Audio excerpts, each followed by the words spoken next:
বিভিন্ন গ্ৰেড 4 প্ৰাৰ্থী তথা থাৰ্ড গ্ৰেডৰ প্ৰাৰ্থীয়ে শিৱসাগৰ বিধানসভা সমষ্টিৰ সন্মানীয় বিধায়ক অখিল গগৈ ডাঙৰীয়াক অনুৰোধ কৰিছিল যে তেখেতে এটা পোষ্ট কৰিছিলে আৰু পোষ্টটোত তেওঁৰ কিবা যদি মতামত জনাবলগীয়া আছে জনাবলৈ কৈছিল আৰু আমাৰ প্ৰাৰ্থীসকলে বিভিন্ন প্ৰাৰ্থীসকলে ময়ো কৰিছিলোঁ তেখেতক যোগাযোগ কৰি জনাইছিলোঁ যে অভাৰলেপিং নাইকিয়া হ'ব লাগে, নহ'লে একেজন প্ৰাৰ্থীয়ে কিন্তু যথেষ্ট অভাৰলেপিং কৰাৰ সম্ভাৱনা আছে, কিয়নো গ্ৰেড 4ৰে 8 আৰু 10 লেভেলত সেইদৰে হায়াৰ ছেকেণ্ডেৰী লেভেলত যদি একেজন প্ৰাৰ্থীয়ে প্ৰকৃতাৰ্থত নিযুক্তি পাবলৈ হয় তেন্তে কিন্তু যোগ্য প্ৰাৰ্থী যথেষ্ট থাকি যাব।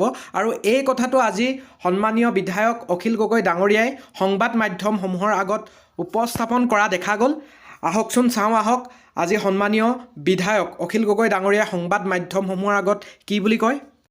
এতিয়া 4th গ্ৰেডৰ যে চাকৰিবিলাক বিচাৰিছে, 4th গ্ৰেডৰ চাকৰিৰ কাৰণে যে এডভাৰটাইজমেণ্ট দিলে, এতিয়ালৈকে যে চাকৰি দিয়া নাই তাতো সাংঘাতিক ধৰণৰ অভাৰলেপিং।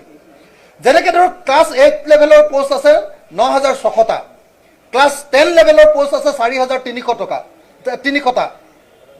হায়াৰ ছেকেণ্ডেৰী লেভেলৰ পোষ্ট আছে 2800টা, ডিগ্ৰী লেভেলৰ পোষ্ট আছে 9,111টা আৰু ড্ৰাইভাৰ লেভেলৰ পোষ্ট আছে 1100টা। এই যে এই class 8, class 10, higher secondary level আৰু ড্ৰাইভাৰ লেভেলৰ পোষ্ট, এই গোটেইকেইটা পোষ্টত একেজন মানুহে বিভিন্ন পোষ্টবিলাকত ইণ্টাৰভিউ দিছে আৰু এনেকৈ ইণ্টাৰভিউ দিওঁতে একেজন মানুহৰ নামে অভাৰলেপিং হৈ আহিছে। তেনেকৈ 40% মান মানুহৰ নাম ইয়াত অভাৰলেপিং হৈ আহিছে। আজি যদি এই অভাৰলেপিঙৰ সমস্যাটোৰ সমাধান নকৰে তেতিয়াহ'লে কোনো পধ্যে 1 লাখ নিবনুৱাৰ নিযুক্তি, তেওঁলোকে যদি ঘোষণাও কৰে কাইলৈ 1 লাখ নিবনুৱাৰ নিযুক্তি দিলোঁ, আচলতে তাৰ 40% মান নিবনুৱাৰ নিযুক্তি নহ'ব, 60% মান অৰ্থাৎ 60,000 মানুহক, 60,000 বা 70,000 মান মানুহকে আচলতে নিযুক্তি দিয়া হ'ব। গতিকে এই মুহূৰ্তত যদি সঁচাকৈ 1 লাখ নিবনুৱাৰ নিযুক্তি এতিয়াও দিবলৈ মন আছে তেতিয়াহ'লে আমি দাবী উত্থাপন কৰোঁ যে এই অভাৰলেপিং সমস্যাটোৰ সমাধান কৰক। অভাৰলেপিং সমস্যাটো সমাধান কৰিবৰ কাৰণে সহজ উপায় আছে। 1 নম্বৰ, তেওঁলোকে 1 নম্বৰ কামটো কৰিব লাগিব যে চইচ, এই যে একেটা পদৰ কাৰণে 3জন মানুহে ক্লাছ 8 লেভেলৰ পোষ্টটোৰ কাৰণেও 4th গ্ৰেডৰ কাৰণেও দিছে, ক্লাছ 10 লেভেলৰ কাৰণেও দিছে আৰু ড্ৰাইভাৰৰ কাৰণেও দিছে। সেই 3জন মানুহক ক'ব লাগিব যে তুমি কোনটো প্ৰিফাৰ কৰা, তাৰ 1, 2, 3 দি দিব লাগে আৰু প্ৰিফাৰেঞ্চ অনুসৰি তেওঁলোকক চাকৰি দিয়াৰ ব্যৱস্থা কৰিব লাগে। দ্বিতীয়তে, যিবিলাক পোষ্ট আছে তাত এটা ৱেইটিং লিষ্ট দিয়াৰ ব্যৱস্থা কৰিব লাগে। ৱেইটিং লিষ্ট দিলে তেতিয়াহ'লে যিবিলাক পোষ্ট যিবিলাকত হেৰি নকৰিব, আপোনাৰ কি কয়, যিজন মানুহে যোগদান নকৰিব সেই পোষ্টবিলাকত আকৌ অন্য নতুন মানুহক দিব পৰা যাব। গতিকে এই মুহূৰ্তত আমি এই দাবী উত্থাপন কৰিলোঁ। আমি আকৌ কৈছোঁ, হিমন্ত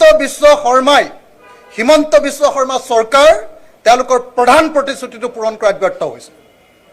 1 লাখ নিবনুৱাৰ নিযুক্তি দিয়াত ব্যৰ্থ হৈছে। তেওঁলোকে এবছৰৰ ভিতৰত 1 লাখ নিবনুৱাৰ নিযুক্তি দিব নোৱাৰিলে আৰু 41,900। গতিকে বন্ধুসকল, আপোনালোকে শুনিলে সন্মানীয় বিধায়ক অখিল গগৈ ডাঙৰীয়াই কি বুলি মন্তব্য কৰে। গতিকে নিশ্চয় এনেকুৱা মন্তব্যসমূহে শাসক পক্ষ তথা চৰকাৰৰ ওপৰত হেঁচা প্ৰয়োগ কৰিবলৈ সক্ষম হ'ব আৰু আমি আশা ৰাখিছোঁ যেনেদৰে টেটত প্ৰিফাৰেঞ্চ দিয়া এটা ছিষ্টেম কৰিছে, প্ৰিফাৰেঞ্চ 1, প্ৰিফাৰেঞ্চ 2, সেইদৰে যিসকলে ডাবুল বা মাল্টিপুল কেটেগৰীত পাছ কৰিব তেওঁলোকক যাতে প্ৰিফাৰেঞ্চ দিয়াৰ ব্যৱস্থা কৰে আৰু ফাৰ্ষ্ট প্ৰিফাৰেঞ্চ তেওঁ যি কৰে তাতেই সেই প্ৰাৰ্থীগৰাকীয়ে চাকৰি পাবলৈ সক্ষম হয়, ইয়াকে আমি আশা ৰাখিম আৰু চৰকাৰকো আহ্বান জনাম। গতিকে এনেকুৱা ধৰণৰ ইনফৰ্মেটিভ ভিডিঅ'সমূহ পাই থাকিবৰ বাবে যিসকলে প্ৰথমবাৰৰ বাবে আমাৰ চেনেলটো চাই আছে অনুগ্ৰহ কৰি চেনেলটো ছাবস্ক্ৰাইব কৰি ল'ব। ধন্যবাদ।